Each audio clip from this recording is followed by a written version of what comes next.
So hello guys, welcome back to my channel. Polytechnic सफर में आप लोगों का स्वागत है। तो आज मैं लेकर आया हूँ पॉलिटेक्निक एंट्रेंस एग्जाम के लिए फिजिक्स का मोस्ट इंपॉर्टेंट क्वेश्चंस। अब ये फिजिक्स का मोस्ट इंपॉर्टेंट क्वेश्चंस क्यों है? क्योंकि मैंने भी 2023 में पॉलिटेक्निक का एग्जाम दिया था, जिसमें मेरा रैंक 18 आया था और मैं यूपी पॉलिटेक्निक का सबसे नंबर 1 पॉलिटेक्निक जीपीएल में पढ़ा था। ठीक है, जीपीएल गवर्नमेंट पॉलिटेक्निक लखनऊ। तो अगर आप भी ऐसे टॉप के कॉलेज में पढ़ना चाहते हैं तो हमारे इस वीडियो को देख लीजिए, क्योंकि बहुत से बहुत मोस्ट इंपॉर्टेंट क्वेश्चन है। तो चलिए, आपका ज्यादा समय नहीं बर्बाद करता हूं, मैं लेकर चलता हूं सबसे पहले क्वेश्चंस पर। तो ये क्वेश्चंस है आपके सामने, तो इस क्वेश्चंस को लगाते हैं। तो ये क्वेश्चंस क्या कह रहा है? सिंपल क्वेश्चन है, तो इसे पढ़िए। क्या कह रहा है? एक जो है दो एक समान बल्ब हैं, ठीक है, दो एक समान बल्ब हैं, ठीक है, उसे कितने वोल्ट पर जोड़ा जाता है? 4 वोल्ट की बैटरी के साथ समांतर क्रम में संयोजित किया जाता है यदि परपथ में प्रवाहित धारा इतना एम्पियर है। क्या है?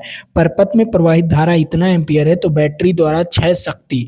तो बताओ, समांतर क्रम में जोड़ा जाता है तो उसका शक्ति बताना है। तो शक्ति निकालने के लिए P बराबर क्या होता है? वी आई। क्या होता है?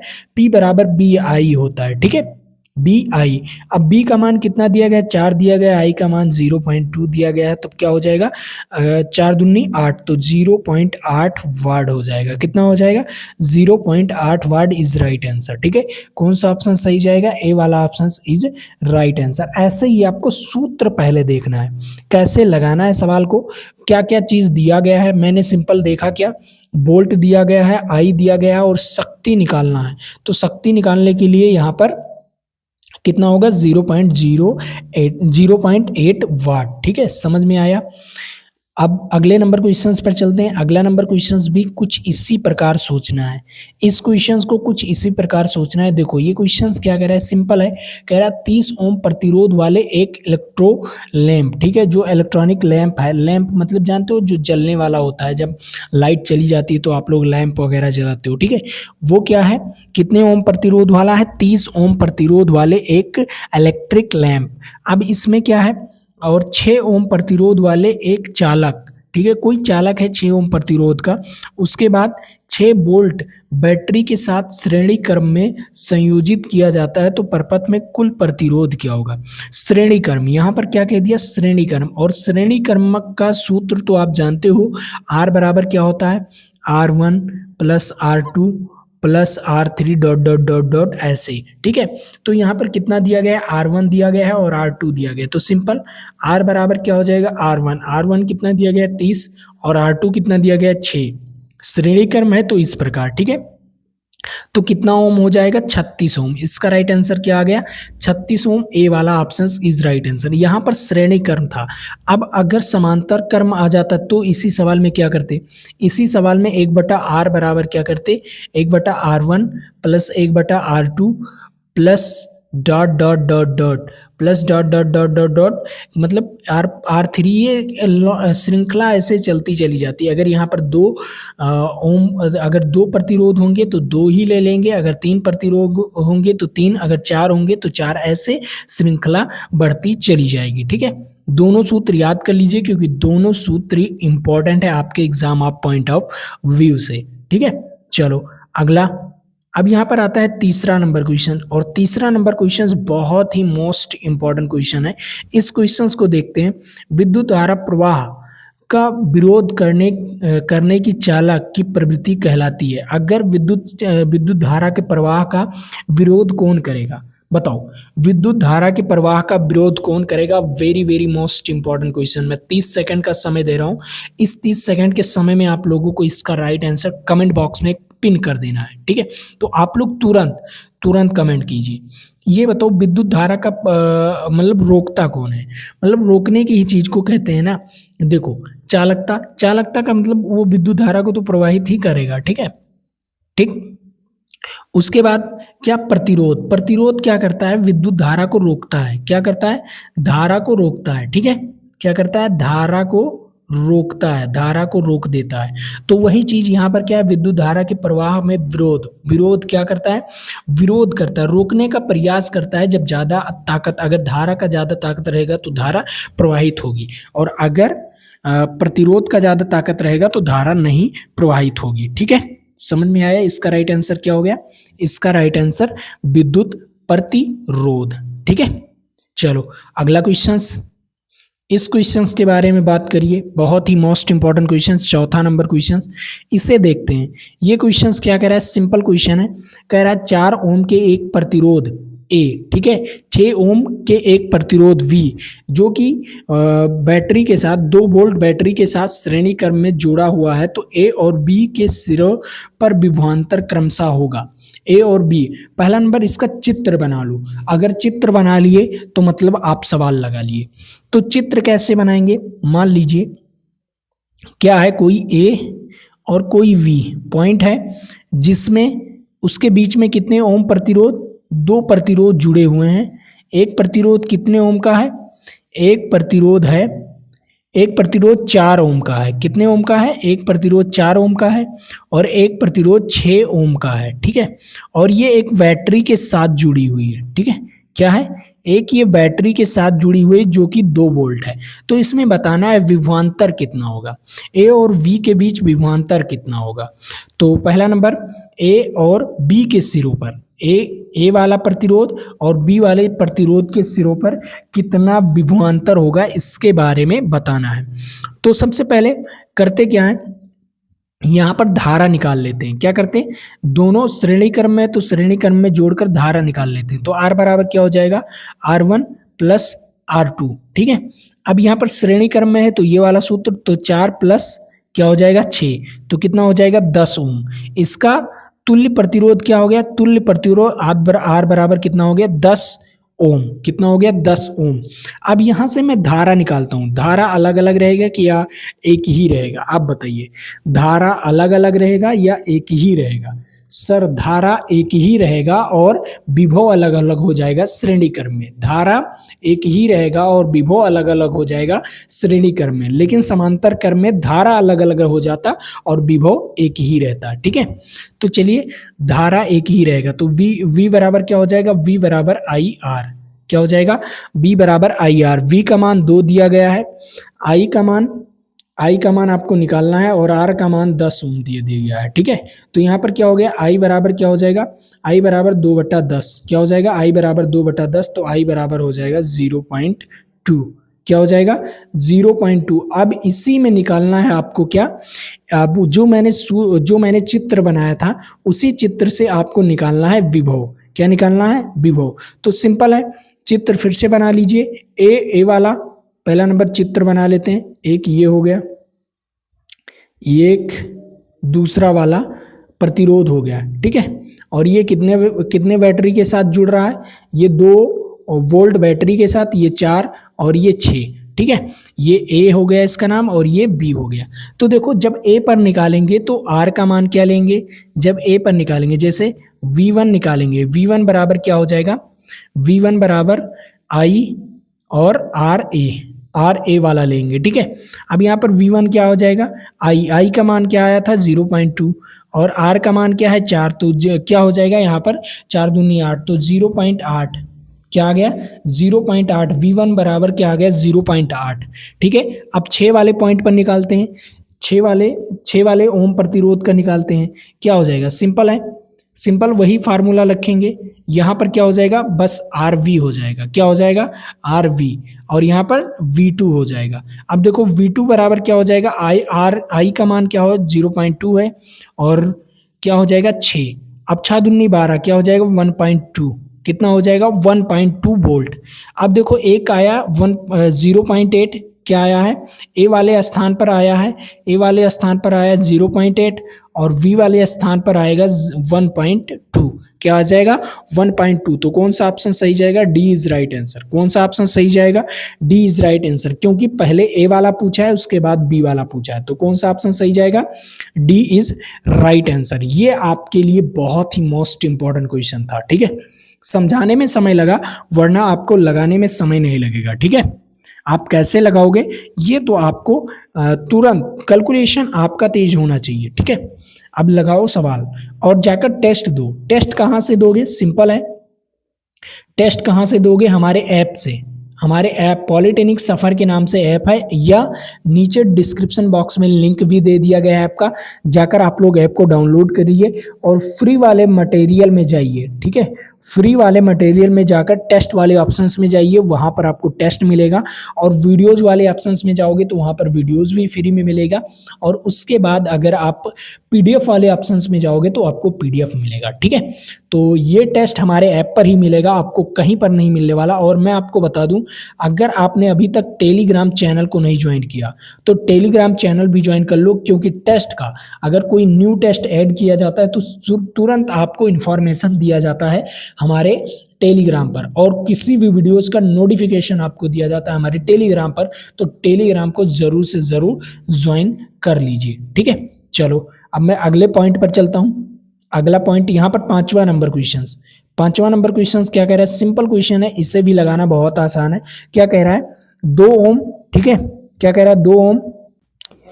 क्या कह रहा है, 2 ओम, उसके बाद एक प्रतिरोध। क्या है, 2 ओम के एक प्रतिरोध इतने एम्पियर धारा के अनुरक्षित है। मतलब अनुरक्षित का मतलब उसके साथ जुड़ी हुई है। ठीक है, तो 1 सेकंड में प्रवाहित 1 सेकंड में प्रतिरोध में उत्पन्न ऊष्मा क्या होगी, उत्पन्न ऊष्मा क्या होगी, ऊष्मा बताना है। तो ऊष्मा का सूत्र जानना सबसे पहले इंपॉर्टेंट है, ऊष्मा का सूत्र जानना। अब ऊष्मा के कितने सूत्र होते हैं ये आओ मैं आपको बताता हूँ। ऊष्मा के सूत्र पहले H बराबर क्या होता है, VIT। क्या हो जाएगा, H बराबर हो जाएगा VIT। ठीक है, या आप लोग H बराबर लिख सकते हैं PT। क्या लिख सकते हैं, PT। ये 2 सूत्र। पहला सूत्र आपको क्या हो गया, पहला सूत्र हो गया आपके सामने H बराबर PT। ठीक है, और ये 2 सूत्र आपके सामने हो गया, 2 सूत्र आपके सामने हो गया, ये 2 सूत्र हो गया। अब यहीं पर बदलते हैं सूत्र को, यहीं पर बदलते हैं। ठीक है, यहीं पर मैं आपको बदल के दिखा रहा हूँ कैसे आप कई सूत्र लगा सकते हैं।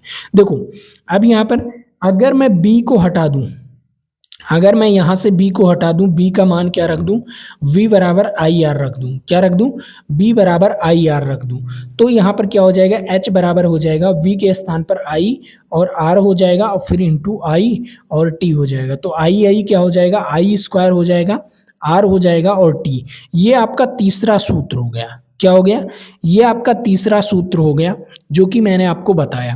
अब यहीं पर दूसरा और सूत्र बनाते हैं। ठीक है, चौथा सूत्र भी बना देते हैं। आप लोग नोट कर लीजिए, ये सारे सूत्र वीडियोज को पॉज करके नोट कर लीजिए। ठीक है, अब मैंने सुना है यहाँ पर मैंने अभी B हटाया, अब मैं I को हटा सकता हूँ। तो चलिए I को कैसे हटाएंगे, तो यहाँ पर B बराबर क्या होता है, I और R होता है। तो I के स्थान पर हम क्या लिख सकते हैं, B अपान R लिख सकते हैं। क्या लिख सकते हैं, V अपान R लिख सकते हैं। तो देखो यहाँ पर H बराबर क्या हो जाएगा, V तो रहेगा ही, और I के स्थान पर हम क्या लिख सकते हैं, V अपान R लिख सकते हैं, और इंटू T।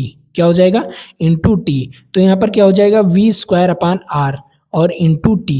ठीक है, अब यहाँ पर क्या आया, H बराबर एक सूत्र और आ गया आपका, H बराबर एक सूत्र और आ गया, H बराबर B स्क्वायर T और अपान में R। क्या हो जाएगा, B स्क्वायर T अपान में R। ये आपका एक सूत्र और आ गया। मतलब आपके पास कितने सूत्र बन गए, 4 सूत्र। कितने सूत्र बन गए, 4 सूत्र। पहला कौन सा सूत्र बना, पहला सूत्र कौन सा बना, H बराबर PT। ठीक है, और उसके बाद H बराबर VIT। ठीक है, H बराबर VIT, उसके बाद H बराबर I स्क्वायर RT, उसके बाद H बराबर क्या बना, B स्क्वायर R और इंटू T। ठीक है, ये आपके कितने सूत्र बन गए, 4 सूत्र बन गए। इन चारों सूत्र को आपको नोट ही कर लेना है, सबसे इंपॉर्टेंट सूत्र है ये। ठीक है, क्योंकि इससे किसी भी सूत्र से आपके सवाल पूछे जा सकते हैं। समझ आ गया ये पॉइंट, बहुत ही 4 पॉइंट समझ में आ गया। अब देखो सिंपल कैसे सूत्र को पहचानेंगे कि मुझे कहाँ पर कौन सा सूत्र लगाना है। सबसे बड़ी प्रॉब्लम होती है स्टूडेंट्स की कि कहाँ पर कौन सा सूत्र लगाना है मुझे, ये सबसे बड़ी प्रॉब्लम होती है। लेकिन ये प्रॉब्लम नहीं होना चाहिए, किसी स्टूडेंट में ये प्रॉब्लम नहीं होना चाहिए, जो कि आज आपको पॉलिटेक्निक सफ़र जो है, ठीक है, पॉलिटेक्निक सफ़र जो है वो आज आपको सिखाने वाला है कि कहाँ पर कौन सा सूत्र लगेगा और कैसे मैं पहचानूंगा। ठीक है, ये कोई टीचर्स नहीं बताता, पूरे यूट्यूब पर मैं आपको बताऊंगा कि कहाँ पर कौन सा सूत्र लगने वाला है। तो चलिए आइए, सबसे पहले आपको देखना है सवाल में दिया क्या है। तो सबसे पहले लिख लीजिए कि सवाल में हमें दिया है R। क्या दिया है, सवाल में हमें दिया है R। ठीक है, क्योंकि ओम ओम क्या होता है, प्रतिरोध, ठीक है। और सवाल में हमें दिया है आई, क्या दिया गया है, आई दिया गया है, ठीक है। उसके बाद हमें दिया गया है समय, क्या दिया गया है, समय टी, ठीक है। ये तीन कंपोनेंट दिए गए हैं, क्या दिए गए हैं, ये तीन कंपोनेंट दिए गए हैं। अब देखो तीन कंपोनेंट दिए गए हैं और मैंने आपको सूत्र कितना बताया है, मैंने आपको सूत्र 4 बताया है। तो चारों सूत्र को एक बार मैं लिख ही देता हूं। H बराबर क्या होता है, पी टी। अब देखो यहाँ पर ना कोई P दिया है ना कोई T, तो दिया गया है लेकिन P नहीं दिया गया, मतलब ये सूत्र नहीं लगने वाला, ठीक है। ये सूत्र तो आप लोग जान जाओ कि नहीं लगने वाला है यहाँ पर, ठीक है। उसके बाद क्या है, H बराबर मैंने क्या बताया, V I और T दिया गया है, ठीक है, बी आई। अब यहां पर मैंने दूसरा सूत्र बताया था। अब दूसरे सूत्र में एक चीज नहीं मालूम, कौन सा, V नहीं मालूम, यहां पर P नहीं मालूम था और यहां पर B नहीं मालूम, I तो मालूम है, I मालूम है, T मालूम है, ठीक है। अब ये भी सूत्र नहीं लगने वाला, मतलब ये दो सूत्र आपके कट गए, मतलब नहीं लगने वाला। अब देखो आगे, इसके आगे समझते हैं। अब मैंने क्या बताया आपको, तीसरा सूत्र भी बताया था, उस सूत्र को देख लेते हैं। मैंने क्या बताया, H बराबर आई स्क्वायर आर और टी, क्या बताया था, आई स्क्वायर आर और टी। अब यहां पर देखो, यहां पर क्या क्या कंपोनेंट मिल सकते हैं। देखो मैंने आर को आर भी दिया था, यहां पर आर दिया था कि नहीं, देखो यहां पर आर दिया है, यहां पर आर दिया है, सिंपल, यहां पर आर दिया है, देखो यहां पर क्या दिया गया है, आर दिया गया है, हाँ तो सूत्र में भी आर है, हाँ सर अब तो पता है। उसके बाद आई दिया गया है, हाँ सर आई भी है सूत्र में। उसके बाद टी दिया गया है, हाँ सर टी भी है सूत्र में, ठीक है। ये तो आपको चौथा सूत्र तो पता चल गया, ये लगने वाला है सर, सिंपल ऐसे ही आपको पता करना है। मुझे समझाने में कितना समय लगा, आपको 2 से 4 मिनट, और आपको समझने में केवल 2 से 4 मिनट। और अब कोई सवाल आपके साथ फंसना नहीं चाहिए। आप कहोगे सर आपने चौथा भी सूत्र तो बताया था, उसे लगा कर देखिए क्या वो भी तो लग सकता होगा। सिंपल है, आइए उसे भी दिखा देता हूं। H बराबर क्या होता है, V square R B square T, ठीक है, और अपान में आर। अब यहां पर देखो आर तो दिया है, टी तो दिया है, लेकिन वी नहीं दिया है गाइज, लेकिन क्या, वी नहीं दिया है गाइज। तो मुझे ये सूत्र नहीं लगाना है, ठीक है, मुझे ये सूत्र लगाना ही नहीं है, ठीक है। तो सिंपल मुझे केवल एक सूत्र मिल गया, ये सूत्र। अब इस सूत्र को हम यहाँ पर लगा देंगे, ठीक है। तो देखो आइए इसे सूत्र को लगाते हैं। H बराबर क्या होगा, H बराबर आई स्क्वायर, ठीक है, H बराबर क्या होगा, आई स्क्वायर आर टी। बस यही सूत्र लगाओ और आसानी से आंसर ले लो। देखो आई क्या है, आई आपको दिया गया 0.4 का होल स्क्वायर, और आर आपको दिया गया है कितना, आर आपको दिया गया है 2 ओम, और टी आपको 1 सेकेंड दिया गया है। अब इसे जब गुणा कर, इसे मतलब स्क्वायर करेंगे तो क्या हो जाएगा 0.16, क्या हो जाएगा 0.16, और इंटू में 2 और इंटू में 1। अब यहाँ पर क्या होगा, अगर 0.16 को 2 से गुना करेंगे तो कितना आ जाएगा 0.32, कितना आ जाएगा 0.32 जूल, और उष्मा का मात्रक होता है जूल। तो 0.32 आपका आंसर बी वाला, ठीक है। कौन सा ऑप्शन होगा, बी वाला ऑप्शन इज राइट आंसर, ठीक है। ऐसे समझाने में आपको समझने में समय लगागा, लेकिन अब कोई सवाल आप लोग आसानी से लगा लोगे, ठीक है। चलिए अब अगले सवाल पर चलते हैं।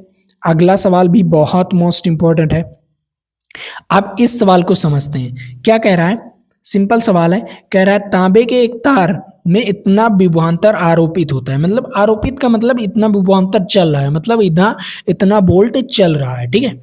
आरोपित करने पर या उसे कराने पर, कोई भी चीज आरोपित कराओगे ना विभव को चलाने के लिए, आरोपित कराने पर उसके माध्यम में इतना एम्पियर की अपरिवर्तित धारा गुजर रही है, कितना, इतने माध्यम, उसके माध्यम में इतने धारा गुजर रही है, तो उसका प्रतिरोध क्या होगा, तार का प्रतिरोध क्या होगा। तो तार का प्रतिरोध निकालने के लिए सिंपल, पहला नंबर आपको दिया क्या है, V दिया है, आपको दिया क्या है, I दिया है, तो प्रतिरोध वाला सूत्र कैसे लगेगा सर, प्रतिरोध वाला सूत्र मुझे मालूम है B बराबर आई आर। क्या होता है सर, V बराबर आई आर। तो यहाँ पर हमें दिया क्या है, यहाँ पर हमें बी दिया गया है, बी कितना दिया गया है 3 वोल्ट, और आई कितना दिया गया है 0.1। तो आर तो निकालना आसान है ना, तो सिंपल गुणा कर दीजिए, भाग दे दीजिए। तो आर बराबर क्या हो जाएगा 3 0.1। अब यहाँ से पॉइंट को हटाएंगे, 0 बढ़ाएंगे तो आर बराबर हो जाएगा 30। कितना हो जाएगा आर बराबर 30 ओम। कितना हो जाएगा आर बराबर 30 ओम इज राइट आंसर। कौन सा option C is right answer. समझ में आया। ऐसा क्वेश्चन समझो, कहाँ से कैसे सूत्र लगेगा ये समझो। ये ना समझो कि मुझे केवल सवाल लगाना है, ये समझो कैसे कौन सा सूत्र कहाँ पर लगाना है। ठीक है, क्योंकि न्यूमेरिकल तो भर भर के आपके एग्जाम में पूछे जाते हैं। ठीक है, अब यहाँ पर आता है 7वां नंबर क्वेश्चन। 7वां नंबर क्वेश्चन क्या कह रहा है, सिंपल क्वेश्चन है, इसे समझना बहुत जरूरी है। देखो, श्रेणी संयोजन में प्रत्येक प्रतिरोध से गुजरने वाली धारा, अब बताओ जब श्रेणी क्रम में रहेगा तो धारा क्या होगी, समान होगी। धारा क्या होगी, समान होगी। तो यहाँ पर क्या है, यहाँ पर क्या है, धारा समान है या नहीं। तो देखते हैं कि धीरे धीरे बढ़ती है, या उनकी मोटाई के समानुपाती होती है, या उनके प्रतिरोध के समानुपाती होती है, या सभी प्रतिरोध में बराबर होती है। सभी प्रतिरोध में बराबर होती है मतलब समान होती है। मैंने बताया ना, सभी प्रतिरोधों में धारा क्या होगी, समान होगी। धारा क्या होगी, समान होगी। ये चीज समझिए। ठीक है, समान होगी। ठीक है, समझ आया। धारा क्या होगी, समान होगी। ठीक, चलो अगला इस क्वेश्चंस को देखते हैं। ये क्वेश्चंस क्या कह रहा है, सिंपल है। निम्नलिखित में से कौन सा चुंबकीय फ्लक्स की इकाई है। अब चुंबकीय फ्लक्स की कौन सी इकाई होती है, सबसे पहले समझना जरूरी है। चुंबकीय फ्लक्स और चुंबकीय क्षेत्र, दो चीज में बच्चे फंस जाते हैं। चुंबकीय फ्लक्स और चुंबकीय क्षेत्र, दो चीज में बच्चे फंस जाते हैं। तो इसी को मैं आज आपको बताने आया हूं। तो देखो, चुंबकीय क्षेत्र, ये क्षेत्र का है। ठीक, ये क्षेत्र का है, टेस्ला क्षेत्र का है। लेकिन और भी बताने वाला हूं, आइए समझिए। क्षेत्र का और क्या है, वेबर प्रति मीटर स्क्वायर। क्या होता है, वेबर प्रति मीटर स्क्वायर। ये भी आपके क्षेत्र का ही है, चुंबकीय क्षेत्र का। और गॉस, क्या है, गॉस, ये भी आपके चुंबकीय क्षेत्र का ही है। ठीक है, समझ आया। अब आता है आपका चुंबकीय फ्लक्स। चुंबकीय फ्लक्स का मात्रक होता है वेबर, ओनली वेबर। चुंबकीय फ्लक्स का मात्रक क्या होता है, ओनली वेबर। ठीक है, समझ आया। वेबर जो होता है ये चुंबकीय फ्लक्स का मात्रक होता है। ठीक है, चलो अगला क्वेश्चन यहां पर आता है। देखो 9 नंबर क्वेश्चन कह रहा है, निम्नलिखित में से कौन सा अनुचुंबकीय वस्तु है। मतलब अनुचुंबकीय, ये चुंबकीय नहीं है। तो अनुचुंबकीय कौन सा वस्तु है बताओ। देखो, लोहा भी चुंबक में चिपक जाएगा, निकेल भी, कोबाल्ट भी। लेकिन गंधक ये नहीं चिपकने वाला, ये नहीं चिपकने वाला, मतलब ये है अनुचुंबकीय। मतलब इसका राइट आंसर क्या हो जाएगा, गंधक। सल्फर को ही गंधक कहते हैं। ठीक है, तो इसका राइट आंसर क्या हो जाएगा, वी इज राइट आंसर। ठीक है, समझ आ गया। 10वां नंबर क्वेश्चन, इस क्वेश्चन में देखिए क्या कह रहा है, कुंडलियों में फेरों की संख्या बढ़ाए जाने पर चुंबकीय क्षेत्र की प्रबलता बताओ। अगर कुंडली, मैंने आपको बताया क्या, अगर मान लो कोई कुंडली है, उसमें फेरों की संख्या बढ़ा दिया जाए, मतलब पास कर दिया जाए, तो उसमें चुंबकीय क्षेत्र क्या होगा, अधिक होगा। उसमें चुंबकीय क्षेत्र क्या होगा, बढ़ेगा। तो चुंबकीय क्षेत्र क्या होगा, बढ़ेगा। और अगर फेरों की संख्या कम कर दिया जाए तो चुंबकीय क्षेत्र क्या हो जाएगा, घटेगा। जैसे आपकी दोस्तों की ग्रुप है, अगर आप अकेले हो तो किसी और ग्रुप से नहीं लड़ सकते। ठीक है, लेकिन आपके दोस्तों की ग्रुप और आप हो, ठीक है, तो किसी एक ग्रुप से आप लड़ सकते हो। ठीक है, तो वही चीज यहां पर है। तो शक्ति अगर आपके पास है तो किसी भी चीज से लड़ सकते हो। और अगर आपके पास शक्ति है, और शक्ति है पहले था, लेकिन अब आपके लाइफ में कोई नारी आ गई, तो आपके पास शक्ति नहीं रह जाएगा, खत्म हो जाएगा भाई। ठीक है, तो आप आराम से पढ़ो और नारियों के चक्कर में मत रहो। और हाँ, आप लोग जो ये, मतलब एक कहावत है, बुलाती है मगर जाने का नहीं। ठीक है, बुलाती है मगर जाने का नहीं। और यहाँ के लौंडे जो हैं वो बुलाती नहीं फिर भी जाते हैं, वो बुलाती नहीं फिर भी जाते हैं। तो आप लोग ये काम मत करो। ठीक है, तो वही चीज यहाँ पर भी दिया गया है। क्या दिया गया है, बढ़ती है। ठीक है, अगर आप लड़कियों से दूर रहोगे, लड़कों को बता रहा हूँ, अगर आप लड़कियों से दूर रहोगे तो आप क्या होगा, आपकी जो शक्ति है वो इम्प्रूवमेंट होगी, बढ़ेगी और आप कामयाब हो जाओगे। ठीक है, समझ में आया? चलो, अब कोई फिल्मी डायलॉग मत पेल देना, ठीक है, समझ में आया? अब यहाँ पर सबसे इम्पोर्टेंट फ्लक्स घनत्व और चुंबकीय क्षेत्र की क्षमता का अनुपात किस माध्यम में होती है? क्षमता का अनुपात किस माध्यम में होती है, बताओ। यहाँ पर फ्लक्स घनत्व और चुंबकीय क्षेत्र की क्षमता का अनुपात किस माध्यम में होती है, ये आपको बताना है। 11वां नंबर क्वेश्चंस। और हाँ, अगर आपको पीडीएफ चाहिए, ठीक है, इसका पीडीएफ चाहिए तो हमारे ऐप को डाउनलोड करके नीचे डिस्क्रिप्शन बॉक्स में लिंक दिया होगा, वहां से ऐप को डाउनलोड कर लीजिए। ठीक है, ऐप को डाउनलोड कर लीजिए, ठीक। और फ्री वाले मटेरियल में जाओगे तो वहाँ पर आपको टेस्ट वाला ऑप्शंस मिलेगा, आपको पीडीएफ वाला ऑप्शंस मिलेगा और आपको वीडियोस वाला ऑप्शंस मिलेगा। ये तीनों चीज़ आपको वहाँ पर फ्री में मिलेगी, तो आप जाइए वहाँ पर भी पढ़ सकते हैं। लेकिन कुछ वीडियोस हमारे ऐप पर फ्री में मिलेगी और कुछ वीडियोस आपको यूट्यूब पर मिलेगी। ठीक है, तो आप जाइए वहाँ से भी पढ़ सकते हैं, लेकिन उतना ज़्यादा कंटेंट वहाँ पर नहीं मिलेगा। लेकिन जो पीडीएफ है वो पीडीएफ सारा मिलेगा। ठीक है, चाहे वो मैं ऐप पर पढ़ाया हूँ, चाहे मैं यहाँ पर पढ़ाया हूँ, ये सारे पीडीएफ्स वहाँ पर मिलेंगे और टेस्ट आपको पूर्ण रूप से मिलेगा। और हाँ, कुछ टेस्ट आपके मेरे ऐप में खरीद भी सकते हो। अगर आपको खरीदना है तो टेस्ट मत खरीदिए, आपको केवल खरीदना है तो आप कोर्स खरीदिए मात्र 199 रुपये में। ठीक है, कितने रुपए में? 199 रुपये में। इसमें वो पैकेज कराया गया है, वो वीडियोस कराए गए हैं जो कि आपके एग्जाम में हूबहू क्वेश्चंस पूछे जाएंगे। ठीक है, 25 वीडियोस, मात्र 25 वीडियो ऐसा भी कराया गया, उसका अलग फोल्डर बनाया गया। पहला नंबर चैप्टर वाइज खत्म किया गया है और ऐसे कुछ इंपॉर्टेंट क्वेश्चन जैसे मैं यहाँ पर भी यूट्यूब में करा रहा हूँ, ऐसे वहाँ पर भी कराया गया है। लेकिन एक ऐसा 25 वीडियो बनाया गया है हर एक उसका, ठीक है, हर एक पेपर, ठीक, वो पेपर 25 पेपर सॉल्व कराए गए हैं। ऐसा पेपर बनाया गया है कि 25 पेपर सॉल्व कराएंगे, उससे अलग नहीं आएगा। पूरे गारंटी कहता हूं, उससे अलग क्वेश्चंस आएगा नहीं। तो आप लोग जाकर उस वीडियोस को देख सकते हो। चलिए, आज के लिए इतना ही। जय हिंद, जय भारत। फिर मिलेंगे आपके साथ अगले वीडियोस में।